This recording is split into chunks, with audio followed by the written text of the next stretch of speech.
Screen सबको दिख रहा है, देख लो in the diagram shown below। Screen सबको दिख रहा है ना?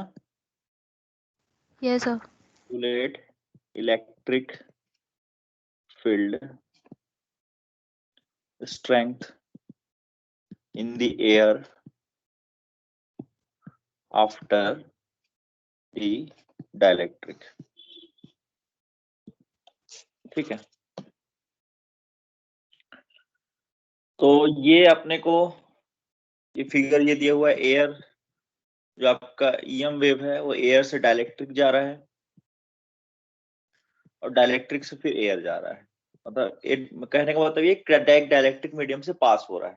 ठीक है, तो क्वेश्चन दिया हुआ है आपको, magnitude of the electric field दिया हुआ है जो कि परपेंडिकुलर है या फिर नॉर्मल इंक्लाइन नॉर्मल इंसिडेंस है, जिसमें मैग्नीट्यूड ऑफ इलेक्ट्रिक फील्ड है 100 वोल्ट पर मीटर। ठीक है, यहाँ पे एप्सिलॉन आर आप लोग जानते हैं एयर का 1 होता है, डायलेक्ट्रिक का दिया हुआ एप्सिलॉन आर 25, तो विद सम कुछ आएगा। और आपको पूछ रहा है कि फिर से जब डायलेक्ट्रिक मीडियम से पास हो रहा है उसके बाद क्या इलेक्ट्रिक फील्ड होगा, ये क्वेश्चन है, या उसका मैग्नीट्यूड क्या होगा ये क्वेश्चन। तो हम लोग तो कल किए थे बेसिक फॉर्मूला जो था हमारा, हम लोग को जो निकालना है एक्चुअली में ट्रांसमिशन निकालना है, तो रिफ्लेक्शन प्लस 1 करोगे तो ट्रांसमिशन मिल जाएगा। रिफ्लेक्शन कोएफिशिएंट जो मिला था फॉर द इलेक्ट्रिक फील्ड, तो ये हो गया, क्या था आपका gamma 2 minus gamma 1 divide by gamma 1 plus gamma 2। ठीक है, इन टर्म्स ऑफ आप जब एक तो ये फॉर्मूला हम लोगों ने देखा था, in terms of the reflection coefficient is gamma R 1 minus gamma R 2 divide by gamma R plus 1 into gamma R 2, ये निकाला था। गामा आर 1 की वैल्यू पुट कर दीजिए, तो मैं जो पहला रिफ्लेक्शन कोएफिशिएंट निकाल रहा हूँ तो फर्स्ट बाउंड्री में मैं निकाल रहा हूँ, फर्स्ट बाउंड्री में मैं इस चीज को निकाल रहा हूँ पहला रिफ्लेक्शन कोएफिशिएंट। तो फर्स्ट बाउंड्री कंडीशन, तो फर्स्ट बाउंड्री आपका हो गया, पहला boundary air and the dielectric, ये पहला बाउंड्री, इसको नंबर 1 बाउंड्री कह रहा हूँ, इसको नंबर 2। ठीक है, तो पहला बाउंड्री एयर से अपना डायलेक्ट्रिक में जा रहा है, तो देखते हैं क्या होता है। तो रिफ्लेक्शन कोएफिशिएंट इस केस में जब आप एयर और डायरेक्ट्रिक करेंगे तो ये गामा R1 हो जाएगा और ये गामा R2 हो जाएगा। ठीक है, पुट करके देखते हैं, तो रिफ्लेक्शन कोएफिशिएंट हो गया 1 minus root over 25 divide by 1 plus root over 25। ठीक है, तो ये आ गया 1 माइनस 5 डिवाइड बाई 1 प्लस 5, तो ये आ गया -4 डिवाइड बाई 6, मतलब 2/3। ठीक है, तो reflection coefficient for the boundary 1 कितना -2 डिवाइड बाई 3। तो इससे क्या समझते हो आप कि आपका जो इंसिडेंस कितना, that means reflection coefficient is आपने कितना इंसिडेंस दिया उसमें कितना रिफ्लेक्ट हो गया, दैट इज रिफ्लेक्शन कोएफिशिएंट। एक तो ये हो गया, लेकिन हमको तो आगे मीडियम में ट्रांसमिट करना है, तो मेरे को ट्रांसमिशन कोएफिशिएंट से मतलब है। तो टाउ इज इक्वल टू क्या हो गया 1 plus gamma, that means 1 minus 2/3, that means क्या हो गया आपका 1/3। तो ET transmitted electric field in the medium, in the dielectric medium divided by the incident electric field in the air is equal to 1/3। तो यहाँ से आपको दिख रहा है जो ट्रांसमिट हुआ है ET is equal to 1/3, मतलब 33% आगे बढ़ा है और 66% जो है रिफ्लेक्ट हो गया है। इसका मतलब ये हुआ, 66% क्या हो गया आपका रिफ्लेक्शन हो गया। ठीक है, माइनस रिफ्लेक्शन, और 1/3 डेट मीन्स 33% आगे ट्रांसमिट हुआ है।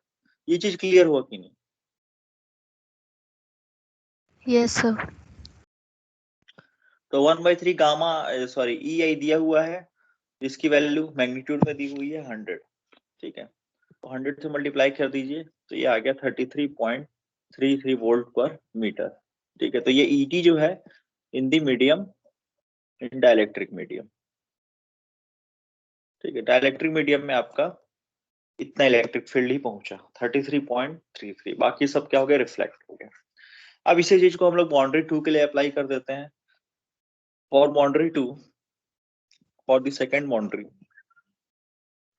That means dielectric air medium. पहले एयर डाइलेक्ट्रिक था, अब डाइलेक्ट्रिक एयर, डाइलेक्ट्रिक एयर। ठीक है, तो मीडियम फर्स्ट क्या हो गया, डाइलेक्ट्रिक हो गया। तो डाइलेक्ट्रिक यहाँ पे एप्सिलॉन R1 कितना हो जाएगा, यहाँ पे 25 हो जाएगा, वहां पे एप्सिलॉन R2 क्या हो जाएगा, एयर केस में 1 हो जाएगा। ठीक है, तो मीडियम के हिसाब से एप्सिलॉन R1 और एप्सिलॉन R2 डिसाइड होगा। तो यहाँ से आपका हो गया ये डाइलेक्ट्रिक, ये हो गया एयर। ठीक है, यहाँ पे कितना इलेक्ट्रिक फील्ड था आपका, E इज इक्वल टू कितना, अब सेकेंड मीडियम में जा रहा है, अब जा रहा है 33.33 वोल्ट पर मीटर। अब देखते हैं एयर में कितना इलेक्ट्रिक फील्ड आएगा। ठीक है, तो फिर अप्लाई कर देते हैं reflection coefficient for the boundary two, तो गामा 2 बोल सकते हो। Gamma 2 is equal to epsilon R1, that means root over 25 minus epsilon R2 divide by root over 20 epsilon R1 plus root over 1, that is ये हो गया। तो 5 minus 1 divide by 5 plus 1, that means क्या आ गया, -4 प्लस 4 डिवाइड बाय 6, तो वही चीज 2/3 आ गया। ठीक है, अब अपने को तो आगे इलेक्ट्रिक फील्ड क्या ट्रांसमिट हो रहा है ये देखना है, जो कि एयर में है। तो यहाँ से टाउ आ गया, tau is equal to 1 plus gamma 2, tau 2 is equal to 1 plus gamma 2, तो ये आ गया 1 प्लस 2/3, दैट मीन्स कितना हो गया, 5/3। ठीक है, 5/3 हो गया। तो टाउ 2 क्या होगा आपका, electric field in the medium,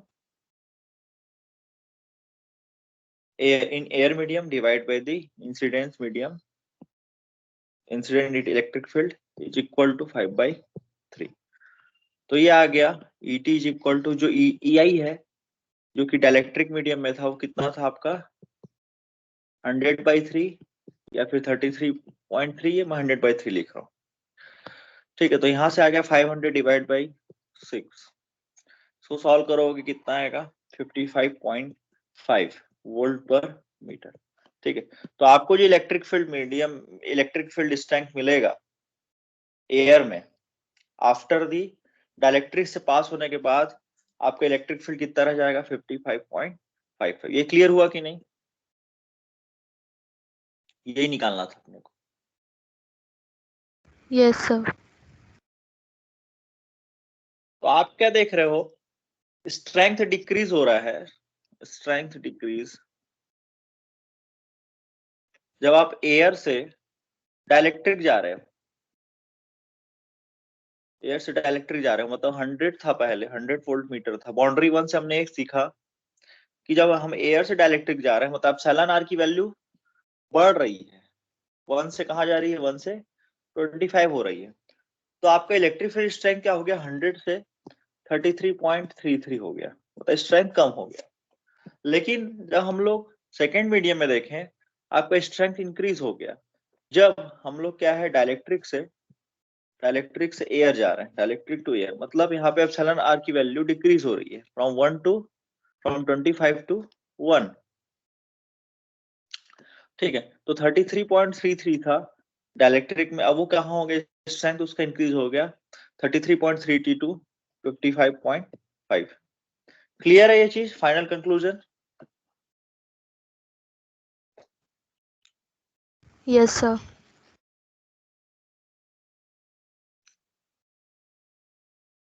ठीक है,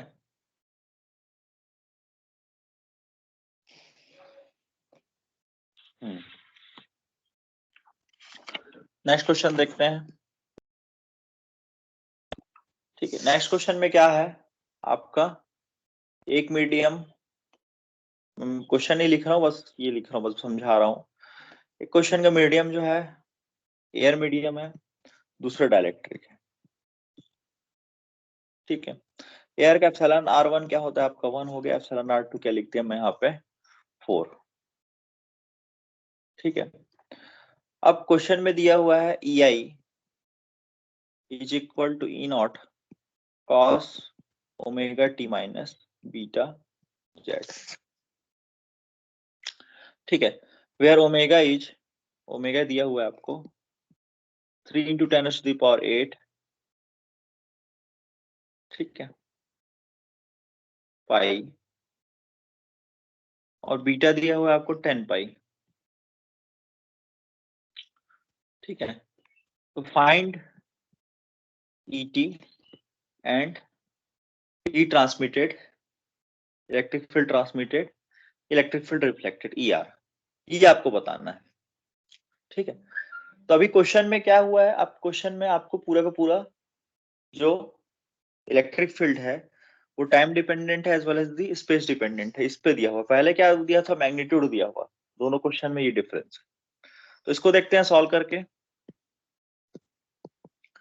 ठीक है, तो आप लोग बाउंड्री बना लीजिए। ये हो गया ये हो गया एयर एंड ये डाइलेक्ट्रिक। एयर का 1 हो गया एंड डाइलेक्ट्रिक का 4 है। ठीक, तो यहां से आ गया रिफ्लेक्शन कोएफिशिएंट। ठीक है, reflection coefficient of the electric field is equal to root over epsilon r1 minus root over epsilon r2 divide by epsilon r1 plus epsilon r2। तो यहां से आ गया 1 minus root over 4 divide by 1 plus root over 4। तो ये आ गया आपका 1 minus 2 divide by 1 plus 2, that means कितना हो गया, माइनस 1/3। टाउ ट्रांसमिटेड की बात कर रहे हैं, ट्रांसमिशन कोएफिशिएंट की बात कर देते हैं, तो 1 plus gamma that means 1 minus 1/3 is equal to 2/3। तो यहाँ से आ गया ET divide by EI is equal to 2/3।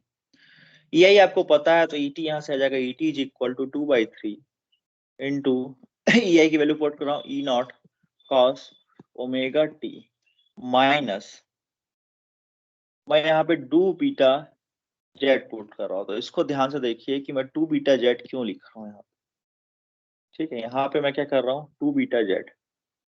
पहले क्या था आपका क्वेश्चन में, क्या दिया हुआ था, माइनस बीटा जेड दिया था, omega T minus beta Z. मैं लेकिन यहाँ पे जब मैं लिख रहा हूँ तो omega T minus 2 beta Z लिख रहा हूँ। तो इसके पीछे दो कारण है। जैसे कि आपको जो फ्रीक्वेंसी होती है, जो कि अब सोर्स फ्रीक्वेंसी, ठीक है, आप एक पर्टिकुलर फ्रीक्वेंसी से एक वेव भेजोगे। जैसे कि मान लीजिए आपको मोबाइल कम्युनिकेशन है, तो वो 1 पॉइंट आपका 8 गीगाहर्ट्ज पे काम कर रहा है, 1.8 8.9 पे काम कर रहा है। ब्लूटूथ है तो 2.4 गीगाहर्ट्ज पे काम कर रहा है। तो उसकी फ्रीक्वेंसी, जो सोर्स की फ्रीक्वेंसी, वो चेंज नहीं होगी फ्रीक्वेंसी, क्योंकि फ्रीक्वेंसी जो है सोर्स पे डिपेंड करता है, मीडियम पे डिपेंड नहीं करता। ठीक है, आपका एयर मीडियम है या फिर डाइलेक्ट्रिक मीडियम है, उस पे फ्रीक्वेंसी आपका चेंज नहीं होगा। आप जिस फ्रीक्वेंसी से वेव सेंड किए हो वो फ्रीक्वेंसी वैसा का ही वैसा रहेगा। इसलिए जो है, जब मैं सेकेंड टर्म लिख रहा हूँ तो ओमेगा में कोई चेंज नहीं ला रहा हूँ, क्योंकि फ्रीक्वेंसी क्या है आपका, सोर्स डिपेंडेंट है। फ्रीक्वेंसी क्या है आपका, सोर्स डिपेंडेंट। आप कैसा वेव आप सेंड कर रहे हो, source dependent, not medium dependent. लेकिन बीटा मीडियम डिपेंडेंट है। ठीक है, लेकिन मीडिया जो बीटा है आपका मीडियम डिपेंडेंट है। यहाँ पे बीटा क्या लिख दिया मैंने, 2 बीटा लेगा, फ्रीक्वेंसी को चेंज नहीं किया। जैसा आपने सेंड किया था फ्रीक्वेंसी, वैसा ही आपका फ्रीक्वेंसी आफ्टर द ट्रांसमिशन दूसरे प्लेन में जब जा रहा है, दूसरे मीडियम में जा रहा है, तो भी आपको फ्रीक्वेंसी सेम। लेकिन अब बात करें बीटा ऐसा क्यों है, तो बीटा अगर हम लोग देखें तो omega by beta is equal to क्या होता है आपका, phase velocity of the wave. ठीक है, और फेज वेलोसिटी हमने निकाला था 3 × 10⁸ divide by root over epsilon r। ठीक है, मतलब आप क्या देख रहे हो, आप क्या देख रहे हो, ये कांस्टेंट है, ओमेगा कांस्टेंट रहेगा। तो आप क्या देख रहे हो, बीटा जो है proportional to the root over epsilon r है। मतलब बीटा उसी रेट से बढ़ेगा जिस रेट से आपका एप्सिलॉन r बढ़ेगा। ठीक है, तो यहाँ पे क्या हो गया, बीटा क्या हो जाएगा यहाँ पे, क्योंकि बीटा की वैल्यू बीटा 1, अगर हम लोग देखें बीटा 1 एयर का है और बीटा 2 आपका जो है डाइलेक्ट्रिक मीडियम का बीटा 2 निकालना है। तो हम लोग अगर बीटा 1 डिवाइड बाई बीटा 2 करें तो root over epsilon r1 divide by root over epsilon r2। तो अगर बीटा 1 में बीटा है, beta 1 is nothing but beta in the medium 1 air, in the air medium, और बीटा 2 है जो डाइलेक्ट्रिक मीडियम। तो यहाँ से बीटा 2 आ गया, रूट और यहाँ पे एप्सिलॉन r की वैल्यू 1 हो गई, यहाँ पे रूट और एप्सिलॉन r की वैल्यू 4। तो आप क्या देख रहे हो, beta 2 is nothing but 2 beta. तो बीटा 2 क्या हो गया, उसी रेट से रूट और एप्सिलॉन r रेट से इंक्रीज हो गया। तो यहाँ पे जो आएगा बीटा क्या आ जाएगा, 2 बीटा आ जाएगा। ये चीज क्लियर हुआ कि नहीं, बीटा बिकम्स डबल। ये चीज क्लियर हुआ कि नहीं, Yes, sir. ठीक है। तो अगर फेज देखो, ये फेज वेलोसिटी भी अगर यहाँ पे इसको 4 पुट कर दें तो फेज वेलोसिटी हाफ हो जाएगी। मतलब जो वेलोसिटी इसकी 3 × 10⁸ मीटर पर सेकेंड थी इन एयर मीडियम, जब वो वेव डाइलेक्ट्रिक में जाएगा तो 3 × 10⁸ डिवाइड बाई 2 हो जाएगा। ठीक है, उसकी फेज वेलोसिटी हाफ हो जाएगी, बीटा की वैल्यू डबल हो जाएगी। तो वीपी डिक्रीज बाय 2 फैक्टर और जो beta increase by the 2 factor.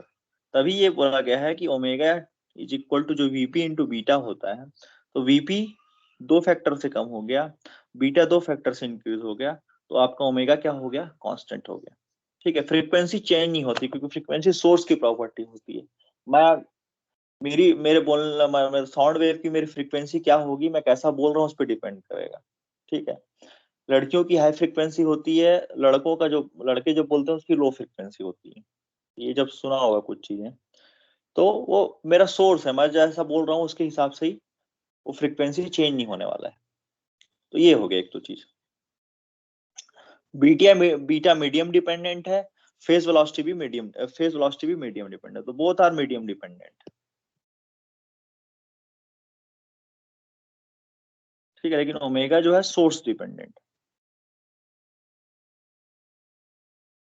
ठीक है, अब देख लेते हैं। अब तो ये तो हो गया ट्रांसमिट। अब बात करते हैं रिफ्लेक्टेड वेव की। ठीक है, तो हम लोग को एक चीज तो क्लियर है कि EI जो था वो था आपका E0 cos omega T minus beta Z. ठीक है, ये था। अब इसका कंपोनेंट ए वाई दिया हुआ है, ए वाई कंपोनेंट है इसका इलेक्ट्रिक फील्ड का। तो रिफ्लेक्शन देख लेते हैं। ठीक है, तो reflection is equal to, that means reflection coefficient into the EI। Reflection coefficient कितना आया था, -1/3 इंटू EI, तो E0 cos ओमेगा टी। ठीक है, यहाँ पे मैं प्लस बीटा जेड लिख रहा हूँ, बीटा जेड ए वाई। ठीक है, plus beta Z A Y लिख रहा हूँ, क्यों? क्योंकि आपका जो रिफ्लेक्शन है वो, अगर हम लोग इसको देखें, इसको मैं ब्लैक कलर से दिखा रहा हूँ, ये आपका EI जो है, ये इंसिडेंट हो रहा है इन अ प्लेन, वो पॉजिटिव जेड डायरेक्शन की तरफ इंसिडेंट हो रहा है। लेकिन जब रिफ्लेक्ट हो रहा है, ये आगे बढ़ रहा है, तो दोनों जगह पॉजिटिव था, जो ट्रांसमिटेड भी पॉजिटिव था और इंसिडेंट इलेक्ट्रिक फील्ड भी पॉजिटिव था। लेकिन रिफ्लेक्टेड वेव क्या है, उसका डायरेक्शन निगेटिव जेड डायरेक्शन में, निगेटिव जेड डायरेक्शन में, इसलिए मैंने क्या लिखा है यहाँ पे, निगेटिव जेड डायरेक्शन। तो निगेटिव जेड डायरेक्शन के लिए मुझे क्या लिखना पड़ेगा, यहाँ पे पॉजिटिव लाना होगा। इसलिए जो यहाँ पे क्या लिखा है, E0 cos omega T plus beta Z. दूसरी बात जो है, बीटा की वैल्यू भी चेंज नहीं हुई, ओमेगा की वैल्यू भी चेंज नहीं हुई। तो आप देख रहे हो बीटा तो अभी भी एयर में ही है, तो बीटा वैसे के वैसा रहेगा। रिफ्लेक्टेड वेव और इंसिडेंट वेव एयर में ही, तो बीटा वैसे के वैसा रहेगा, ओमेगा तो सेम रहेगा। ये क्लियर है? Yes, sir. ठीक है, तो एक चीज ये हो गया। किसी को डाउट हो तो पूछ सकता है।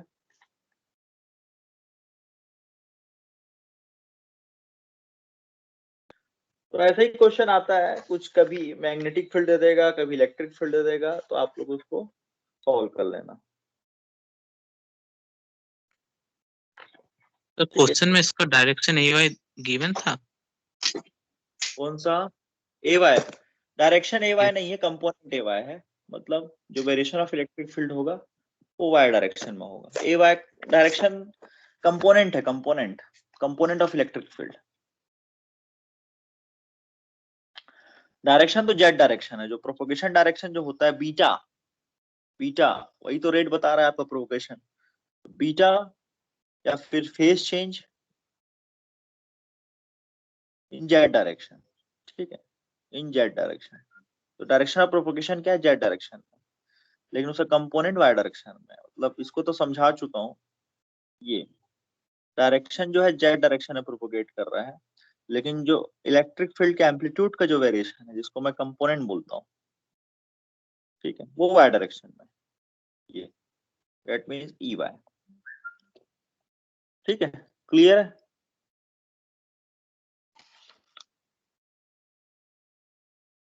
यस।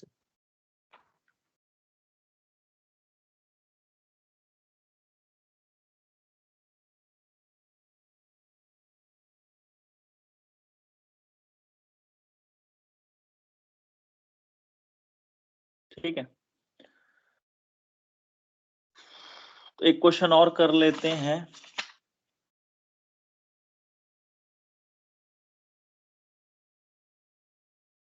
इसके पहले मेरे को एक चीज समझाना पड़ेगा, दूसरा मीडियम समझाना होगा इस क्वेश्चन को।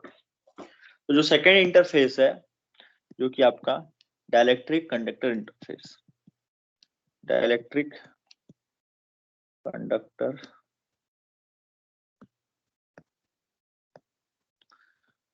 इंटरफेस,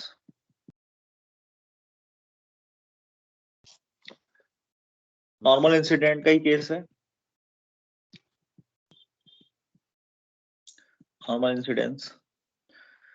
तो पहले हम लोग डाइलेक्ट्रिक देख रहे थे, एयर से किसी और मीडियम में चल रही है, किसी और डाइलेक्ट्रिक मीडियम में चल रही है, डाइलेक्ट्रिक मीडियम से किसी एयर में चल रही है, ये ऐसा क्वेश्चन था। अब अगर हम लोग देखें डाइलेक्ट्रिक से आप कंडक्टर की तरफ जा रहे हो, मतलब एक तरफ डाइलेक्ट्रिक है, इधर डाइलेक्ट्रिक है, उधर आपका कंडक्टर है। कंडक्टर आप समझ चुके हो, ये आपका कंडक्टर है, ठीक है, नॉर्मल इंसिडेंट हो रहा है। तो ऐसे केस में क्या होगा, तो हम लोग का जो मेन फॉर्मूला है उसको ध्यान से चलते हैं। तो reflection coefficient is equal to 𝜂2 minus 𝜂1 divide by 𝜂2 plus 𝜂1। तो 𝜂2 हो गया 120 पाई, ठीक है। अब 𝜂2 क्या है आपका, कंडक्टर है, ठीक है, मीडियम क्या है इधर, कंडक्टर। तो 𝜂2 उसके लिए निकलेगा। तो 𝜂2 कैसे निकलेगा आपका, आप लोग जानते हो ईटा क्या होता है, J omega mu sigma plus J omega epsilon. For the case of conductor sigma is very very greater than, conductivity बहुत ज्यादा हाई होती है। तो ये वाला लॉस टेंजेंट वाला जो इक्वेशन लिखा था, तो यहाँ से आ गया था हमारा J omega mu divide by sigma. तो सिग्मा की वैल्यू इन्फिनाइट है, कंडक्टिविटी बहुत हाई है ना, बहुत ज्यादा लार्ज नंबर ऑफ इलेक्ट्रॉन्स है, दैट मीन्स कंडक्टिविटी बहुत हाई है। तो ये हो गया root over J omega mu divide by infinite, ठीक है। तो यहाँ से जो ईटा आ गया, इसकी वैल्यू क्या आ गई, ऑलमोस्ट क्या है, 0 है। तो for the case of conductor जो 𝜂2 होगा वो 0 होगा, मतलब 𝜂2 मतलब आप इलेक्ट्रिक फील्ड से मैग्नेटिक फील्ड में कन्वर्जन वो ऑलमोस्ट 0 होगा, मैग्नेटिक फील्ड से इलेक्ट्रिक फील्ड में कन्वर्जन वो ऑलमोस्ट 0 होगा, ठीक है। तो ये हो गया। अब बात करें 𝜂1 की, तो 𝜂1 का फॉर्मूला तो वही सेम है हमारा, 125 divide by root over epsilon r1, ठीक है। तो इसको पुट करके देखते हैं, 𝜂2 is 0 minus 120 pi divide by root over epsilon r1 for the dielectric medium, 0 plus 120 pi divide by root over epsilon 1 for the medium 1, dielectric medium. तो यहां से आ गया, कैंसिल आउट हो गया। तो यहां से क्या आ गया आपका, गामा ई इज नथिंग,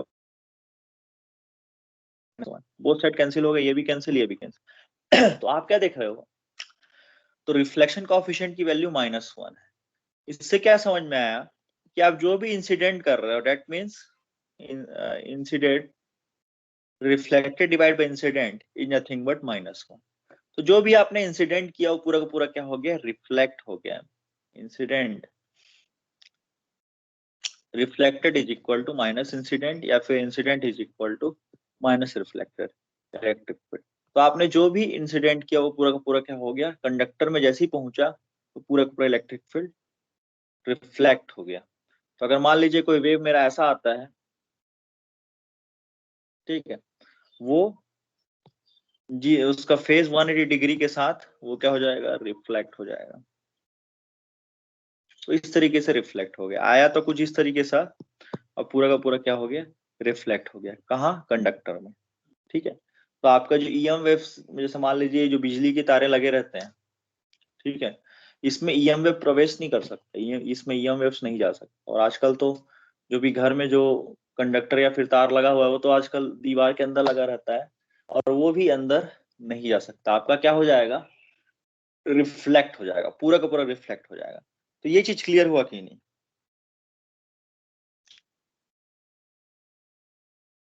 पूरा का पूरा रिफ्लेक्शन हो गया। ट्रांसमिशन देखते हैं, transmission is equal to 1 plus reflection, तो आप क्या देख रहे हो, 1 माइनस 1 दैट मीन 0। तो no transmission, no transmission, clear है। Yes, sir. तो EM wave completely reflected back after falling on the conductor surface. ये इसका मतलब कंक्लूजन ये निकला। तो आप सभी जान रहे हैं कि अगर बात करते हैं कि अगर आपका electric field gamma is equal to -1 तो रिफ्लेक्टेड बैक, ये तो चीज हमको समझ में आ गई, ठीक है, reflected back. What about the magnetic field? तो हम लोग जानते हैं gamma E is equal to minus gamma H होता है, तो यहां से गामा एच क्या आ गया, +1 आ गया, गामा एच क्या हो गया, +1 आ गया,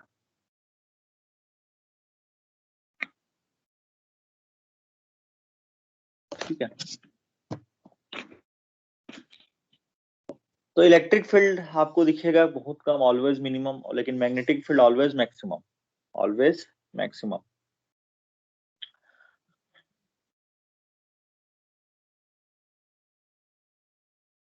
ठीक है, तो इलेक्ट्रिक फील्ड जैसे इंसिडेंट हुआ तो रिफ्लेक्ट बैक हो जाएगा, लेकिन मैग्नेटिक फील्ड आपका क्या हो जाएगा, उल्टा ऐड हो जाएगा। That means gamma H I is equal to H R, ठीक है। जो भी इंसिडेंट होते जाएगा वो क्या हो जाएगा, ऐड होते जाएगा, ठीक है। मतलब ऐसा एच आई आया और फिर एच आई एच आर के साथ ऐड हो गया, ये ऐड हो गया, ठीक है। तो इलेक्ट्रिक फील्ड 0 हो गया, लेकिन मैग्नेटिक फील्ड क्या हो, इनहेंस हो रहा है। एच आई इंसिडेंट हुआ और एच आर फिर रिफ्लेक्ट हो गया उतनी अमाउंट से, तो आपका जो मैग्नेटिक फील्ड है वो इनहेंस हो रहा है। तो आप तभी देखते हो कि आपका जो तार के आजू बाजू जो है ना, थोड़ा और दूरी तक, थोड़ी दूरी तक, मतलब एकदम करीब से भी जाओगे तो खींच लेगा, और थोड़े दूरी तक भी जो है वो खींच लेता है, क्योंकि adding of the magnetic field है। क्लियर है?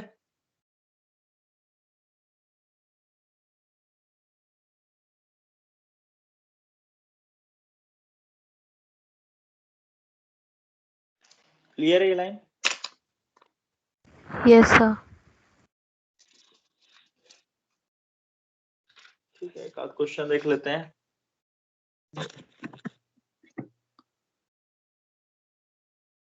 थोड़ा सा लंबा क्वेश्चन देख लेते हैं। क्वेश्चन ये है, given a uniform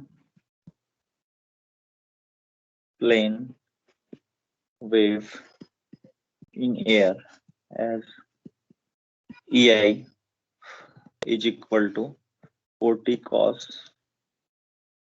omega t minus beta z ax plus 30 sin omega t minus beta z ay volt पर मीटर। इलेक्ट्रिक फील्ड इंसिडेंट दिया हुआ इन अ प्लेन वेव है, सीधी सी दिख रहा है, प्लेन वेव है in a air. Find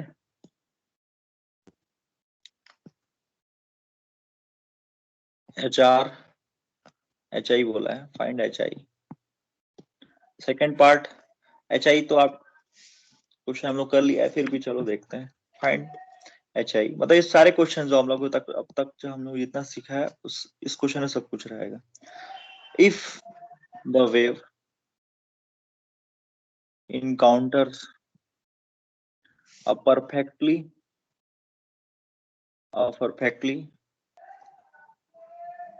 conducting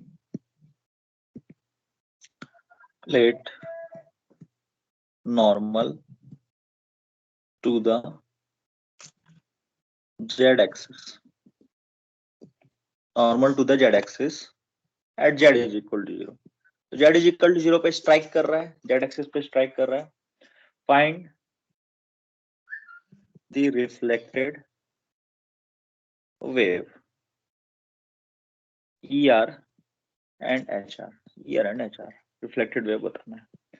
सी देख लेते हैं, what are the total E and H fields at z less than 0। तो ये आप कंसेप्ट तभी समझोगे जब आप एयर से कंडक्टिंग मीडियम, जो हम लोग देखा एयर कंडक्टर इंटरफेस देखा, वही वाला केस है। Calculate the time average time average Poynting vectors for z less than 0 and z greater than equal to 0। Solution की बात कर लेते हैं। तो कुछ नहीं है क्वेश्चन में। तो सबसे पहले तो आप डायग्राम बना लो, एक फिल आना चाहिए। क्वेश्चन क्या कह रहा है? क्वेश्चन ये कह रहा है कि एक कंडक्टिंग मीडियम है, यहाँ पे कंडक्टर है, यहाँ पे एयर है जो कि डाइलेक्ट्रिक मीडियम है। ठीक है, इसमें एक इंसिडेंट वेव दिख रहा है आपको जो कि normal to the Z axis है। मतलब normal to the Z axis मतलब इसी तरीके से दिखेगा। तो ये आपका Z is equal to Z axis है, या फिर कहें Z is equal to 0 plane है। जेड एक्सिस या फिर Z is equal to 0 plane है। तो एयर जो है वो Z less than equal to 0 में है, और आपका कंडक्टर जो है Z greater than equal to 0 में है। क्लियर हो गया यहाँ तक? Z is equal to 0 plane में स्ट्राइक कर रहा है, मतलब जेड एक्सिस में स्ट्राइक कर रहा है। क्लियर है? Yes, sir. ठीक है, अब देखते हैं ये EI जो है आपको क्वेश्चन में भी दिख रहा है कि 40 cos omega t minus beta Z, मतलब पॉजिटिव जेड डायरेक्शन की तरफ बढ़ रहा है। ये दिख रहा है माइनस बीटा जेड मतलब पॉजिटिव जेड एक्सिस की डायरेक्शन में बढ़ रहा है। AX plus 30 sine omega t minus beta Z AY volt पर मीटर। आपको HI इंसिडेंट भी निकालना है, फिर आपको ER भी निकालना है, HR भी निकालना है। ठीक है,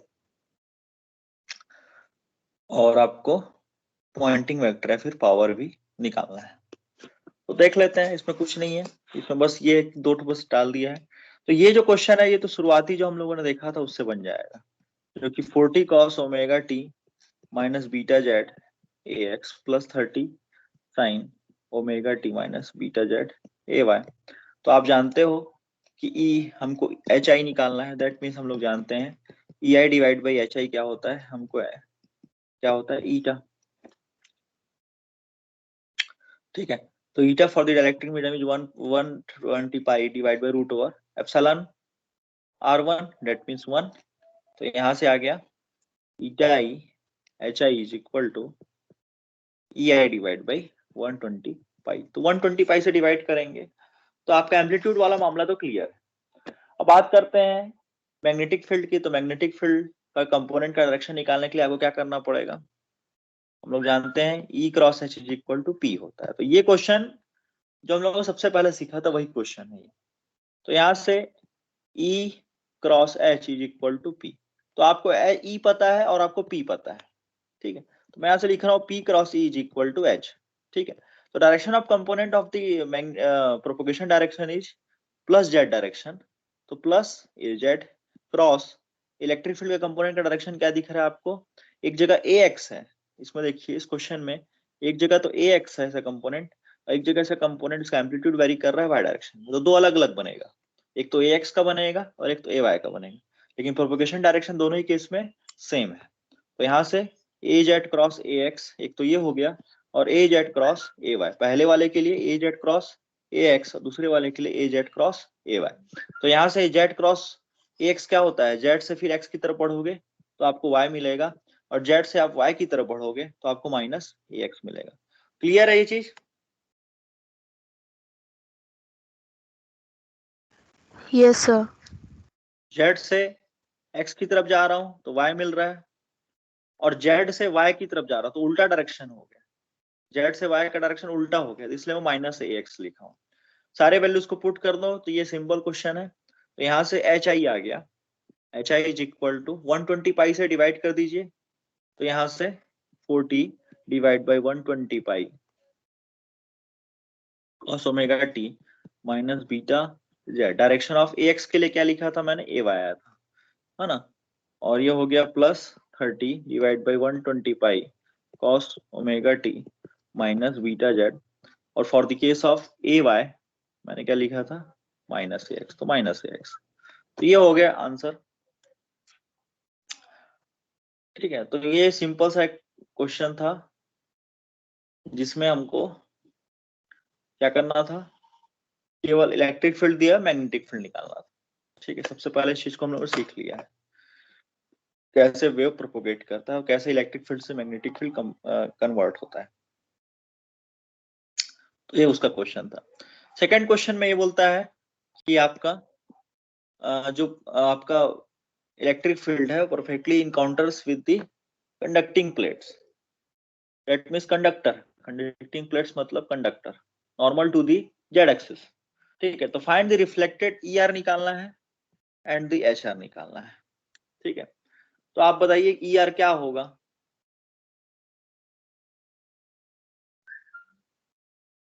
ईआर क्या होगा, हम लोग जानते हैं for the case of conductor, air dielectric conductor medium, gamma is equal to -1, पूरा का पूरा रिफ्लेक्टेड बैक हो रहा था, तो यहाँ incident is equal to minus gamma R. तो यहाँ से गामा आर क्या आ गया, माइनस गामा, सॉरी गामा बोल रहा हूँ मैं, माइनस ई आई। तो आप ई आई जो क्वेश्चन में आपको दिया हुआ है उसे माइनस लगा दीजिए, तो डेट मीन्स ई आर मिल जाएगा। तो E R is equal to -40 cos omega T. अब यहाँ पे क्या आएगा, प्लस बीटा जेड आएगा, क्योंकि आपका डायरेक्शन ऑफ प्रोपोगेशन क्या हो गया, माइनस जेड एक्सिस की तरफ हो गया। क्लियर है ये चीज, इस चीज को मत भूलना। क्लियर है, Yes, sir. ठीक है, सबको क्लियर है ना। मैं यहाँ पे क्या किया था, पहले यहाँ पे क्या था, माइनस बीटा जेड था, वो क्या हो गया, प्लस जी बीटा जेड हो गया, क्योंकि रिफ्लेक्शन किस डायरेक्शन में हो रहा है, माइनस जेड एक्सिस के डायरेक्शन में हो रहा है। ठीक है, तो ये हो गया। अब एच की बात कर लेते हैं, तो एच या तो ई से एच निकाल लो या फिर डायरेक्टली एच निकाल लो। तो आपको जो है, हम लोग तो ई एच आई निकाल चुके हैं, एच आई तो हम लोग निकाल चुके हैं पहले पार्ट में, तो एच आर निकाल लेते हैं। तो एच आर क्या होगा, H I divide by Yes, H, sir. H R divide by H I nothing but reflection coefficient of the magnetic field. ठीक है, तो ये क्या होता है, माइनस गामा ई। तो यहाँ से गामा एच क्या आ गया, +1, ये मैंने करके भी दिखाया आपको थ्योरी में। तो यहाँ से H R is equal to H I, तो जो भी एच आर है उसको एच आई के इक्वल कर दो। ठीक है, बस डायरेक्शन का ख्याल रखो। तो आपका एच आई क्या आया था, एच आई जो आया था ये आया था, ये वाला। तो मैं यहीं पे लिख देता हूँ, दोबारा लिखने से अच्छा यहाँ पे मैं लिख रहा हूँ, अलग से लिख लेना। H R is equal to, ये सेम रहेगा, 40/120 pi cos omega T minus beta Z A Y, plus beta Z आएगा, plus 30/120 pi cos omega T plus beta Z minus A X. Clear है, माइनस को बाहर ले आना बाद में। ठीक है, क्लियर है ये चीज। Yes, sir. दोनों को इक्वल कर दिया, लेकिन डायरेक्शन को ध्यान में रखते हुए किया। फिर पार्ट सी क्या कहता है, पार्ट सी ये कहता है कि आप ये बताइए कि what are the total E and H field for Z less than 0। What are the total E and H field for the Z less than 0। तो ये क्वेश्चन आपका सुपर इम्पोजिशन ऑफ वेव का है। कहने का मतलब ये है कि आपका इलेक्ट्रिक फील्ड कुछ इस तरीके से कंडक्टर में स्ट्राइक किया और उस तरीके से क्या हो गया, रिफ्लेक्ट हो गया। तो summation of the upper wave and lower wave क्या हो गया, टोटल 0 हो गया, टोटल 0 हो गया। तो total electric field is nothing but 0। Reflection होने के बाद, कंडक्टर से रिफ्लेक्ट होने के बाद इलेक्ट्रिक फील्ड 0 हो जाता है। ठीक है, तो इस चीज को समझते हैं कैसे 0 होता है। तो आप देखिए, आप इंसिडेंट ई आई किए और रिफ्लेक्ट आपका क्या हो गया, ई आर हो गया। तो वो पूछ रहा है कि total electric field at Z less than equal to 0। तो ये क्या होगा, total electric field for the Z less than equal to 0 क्या होगा, ई आई प्लस ई आर होगा। तो डेट मीन्स हम लोग का ई आई और ई आर हम लोग जानते हैं, डेट इज माइनस ई आई। तो ये क्या हो गया, कैंसिल आउट हो गया। तो electric field for the less than equal to 0 क्या होगा, इलेक्ट्रिक फील्ड। और वही चीज हम लोगों ने super imposition of the wave से भी समझ लिया है कि टोटल फील्ड्स क्या हो जाएंगे, आपके 0 हो जाएंगे। क्लियर है, Yes, sir.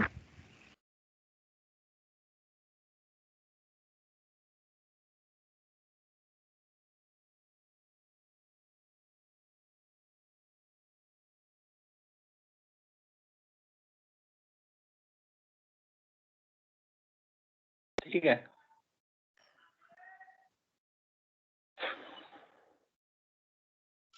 तो आप क्वेश्चन को भी देख के कर सकते हो। आपने जो क्वेश्चन में EI निकाला और EI को जब HR से आप प्लस करोगे तो भी 0 आएगा। दोनों वेव्स देखिए, एक +40 cos ओमेगा टी है, एक -40 cos ओमेगा टी है। ठीक है, दोनों को ऐड करोगे तो 0 हो जाएगा।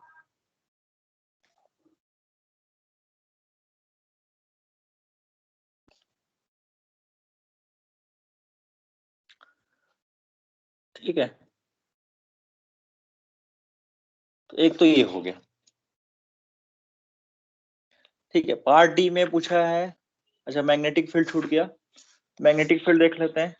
तो HI H less than Z less than 0 के लिए HI प्लस HR। ठीक है, HI प्लस HR क्या होगा बताओ? 2 times HI. ठीक है, 2 टाइम्स HI है, 2 टाइम्स HR, तो ये हो गया। फिर पार्ट डी देखते हैं। Z less than equal to 0 के लिए हमको क्या निकालना है? पॉइंटिंग वेक्टर निकालना है या फिर पावर निकालना है। तो time average Poynting vector, time average Poynting vector से आपको समझ में आ जाएगा कि आपको केवल मैग्नीट्यूड से मतलब है, बाकी किसी से मतलब नहीं। टाइम एवरेज पॉइंटिंग वेक्टर का मतलब, टाइम एवरेज कर दिया मतलब उसके जो भी कंपोनेंट से टाइम के बीटा के सब खत्म हो जाए। तो आप मैग्नीट्यूड का कर दीजिए। तो P एवरेज या फिर एवरेज पावर और Z less than 0 is equal to क्या होगा बताइए? E टोटल का स्क्वायर डिवाइड बाई 2 ईटा। क्या होता है? हाफ, एक तो half E cross H conjugate होता है या फिर half E square divide by eta. ठीक है, तो E यहाँ पे E टोटल हो रहा है, तो E टोटल डिवाइड बाई ईटा। तो आप क्या देख रहे हो? जो टोटल इलेक्ट्रिक फील्ड है इन द मीडियम 1 वो क्या हो गया? 0 हो गया। ठीक है, दैट मीन्स पावर क्या हो गया? 0। क्लियर है ये चीज? Yes, sir.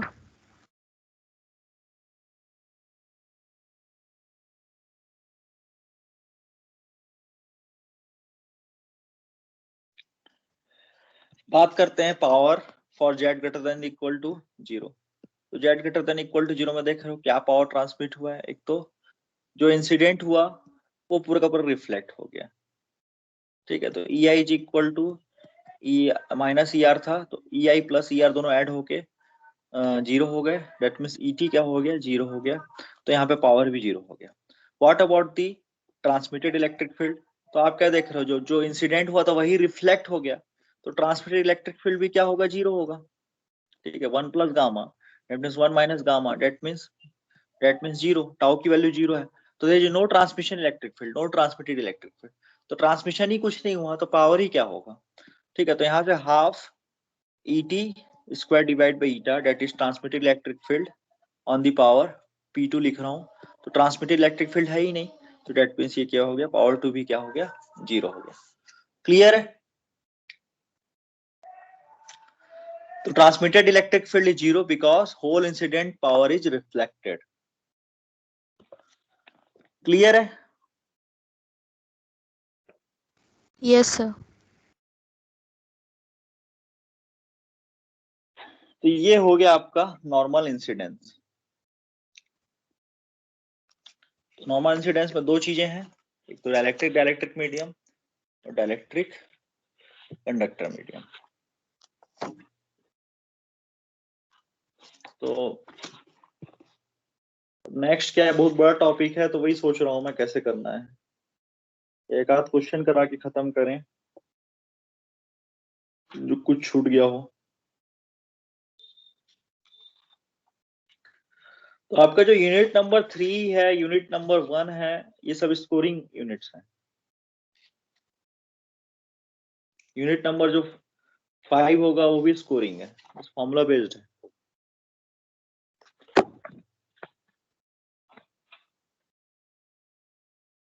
समझ रहे हो इस चीज को?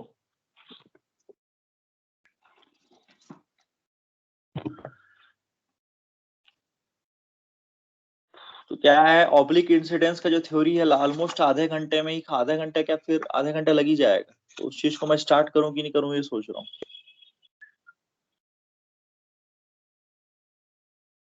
तो थोड़ा बहुत देख लेते हैं। एक ही क्लास में तो हाँ अगर 25 मिनट हम लोग पास बच्चों को अगर क्या बोल 20-25 मिनट में वो एक ही क्लास शुरू हो जाएगी तो रहे हैं? वो तो मैं नहीं करूंगा, लेकिन मैं कुछ कुछ चीजें समझा देता हूँ।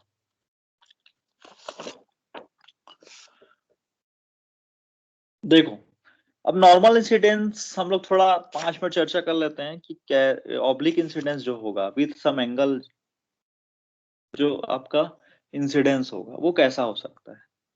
ठीक है, तो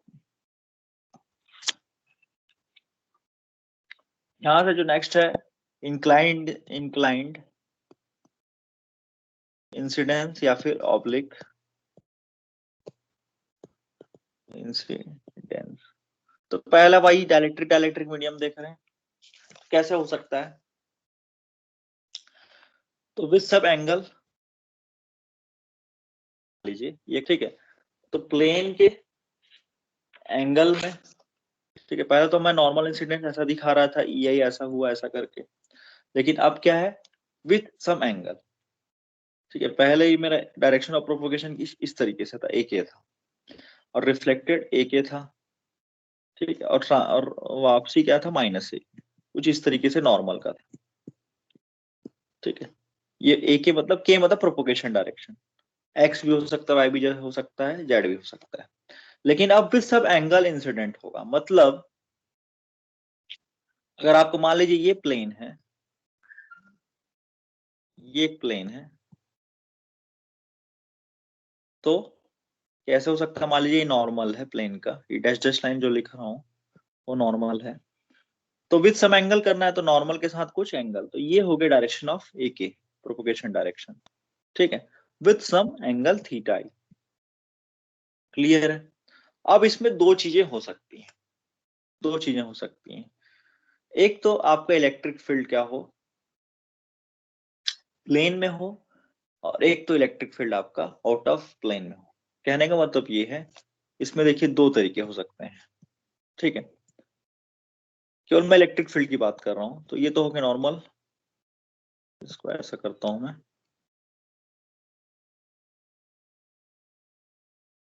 ठीक है, ये डायरेक्शन ऑफ प्रोपोगेशन हो गया ए के। ठीक है, एक तो आपका इलेक्ट्रिक फील्ड क्या हो, कुछ इस तरीके से हो।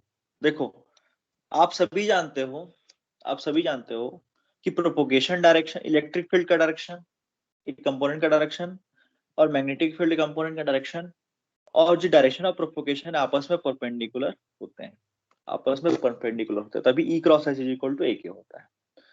ठीक है, तो अब ये जो ए के है, अब इसको सोचिए कि ये जो दिखा रहा हूँ रेड कलर से, ये डायरेक्शन ऑफ प्रोपोगेशन है। ठीक है, अब इलेक्ट्रिक फील्ड, या तो आप ऐसा सोचिए कि आपके स्क्रीन से बाहर निकल रहा है, आपके स्क्रीन से बाहर निकल रहा है, फिर अंदर निकल रहा है, तो दो केस हो सकते हैं, कम दो तरीके से परपेंडिकुलर हो सकता है आपका इलेक्ट्रिक फील्ड। ठीक है ना। तो एक तरीका ये है कि कुछ इस तरीके से परपेंडिकुलर रहे, कुछ इस तरीके से परपेंडिकुलर रहे।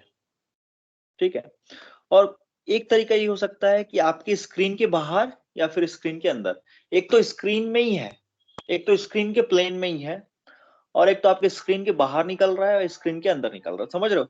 दूसरा तरीका क्या हो सकता है, अगर प्रोपगेशन डायरेक्शन कुछ ऐसा है ए के, तो स्क्रीन के अंदर आपका इलेक्ट्रिक फील्ड का वेरिएशन हो रहा है। क्लियर हो रहा है। या तो ऐसे हो सकता है या तो ऐसे हो सकता है, मतलब परपेंडिकुलर टू दी स्क्रीन, या फिर क्लियर हो रहा है, ये चीज क्लियर हो रहा है, Yes, sir. या फिर on the screen, on the screen. तो दो ही तरीके से आपका इलेक्ट्रिक फील्ड हो सकता है। पहले वाला केस क्या था, आप ध्यान से सोचिए, पहले वाला केस में क्या था, परपेंडिकुलर था, इलेक्ट्रिक फील्ड क्या था, एकदम परपेंडिकुलर टू द प्लेन के। लेकिन अब जो है, अब जो है वो सम एंगल के साथ इंसिडेंट हो रहा है। तो यहाँ पे देखिए, अगर हम लोग इसको देखें, मान लीजिए थीटा है, तो ये अब स्ट्राइक कुछ इस तरीके से कर रहा है। अगर ये थीटा है तो ये थीटा होगा, ठीक है। तो ये मान लीजिए अगर इसको बनाओ, ये थीटा हो गया, ये 90 माइनस थीटा हो गया, ये थीटा हो गया, ठीक है। तो लगभग ये कुछ एंगल होगा, तो कुछ एंगल के साथ जा रहा है, ठीक है। और यहाँ पे इलेक्ट्रिक फील्ड प्लेन के सरफेस में है। दो तरीके से हो सकता है। तो केस वन आपको क्या दिख रहा है? आपको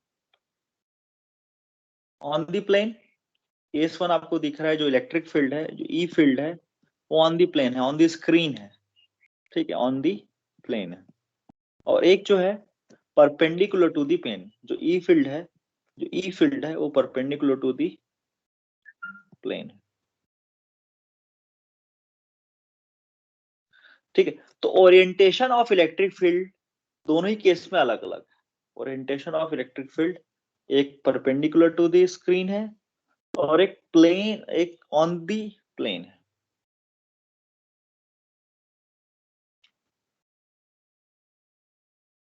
क्लियर है ये चीज? Yes, sir. तो हम लोग इसको पी पोलराइज्ड बोलते हैं, पी पोलराइज्ड वेव बोलते हैं, और इसको एस पोलराइज्ड बोलते हैं, एस पोलराइज्ड। तो बस एक लाइन बस बोल देता हूँ, पी पोलराइज्ड वेव को याद करने का तरीका ये है, ऑन दी प्लेन या फिर ऑन दी स्क्रीन, ठीक है। कुछ ऐसा समझो, इसको ऐसा समझो कुछ कि ये एक पी जैसा दिख रहा है, एक पी आपका, बेटर होगा दूसरे कलर से दिखाता हूँ।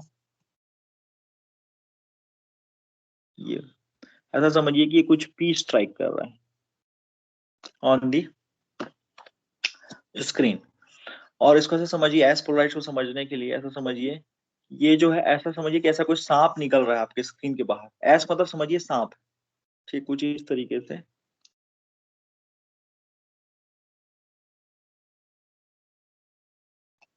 ठीक है, तो ऐसा समझिए कि जो सांप है कुछ इस तरीके से बाहर निकल रहा है, कुछ इस तरीके से बाहर निकल रहा है। मैं शो नहीं कर सकता, लेकिन स्क्रीन के ऐसा ऐसा समझिए कुछ ऐसा सांप निकल रहा है।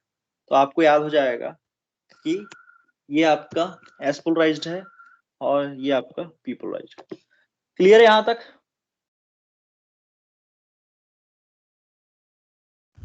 Yes, sir. Yes sir. तो आगे देखेंगे, इसको वर्टिकल पोलराइज्ड बोलते हैं और उसको हॉरिजॉन्टल पोलराइज्ड बोलते हैं। तो हॉरिजॉन्टल ऑन द प्लेन है, वर्टिकल मतलब विद सम एंगल है। तो इसको कल देखेंगे, ये हॉरिजॉन्टल।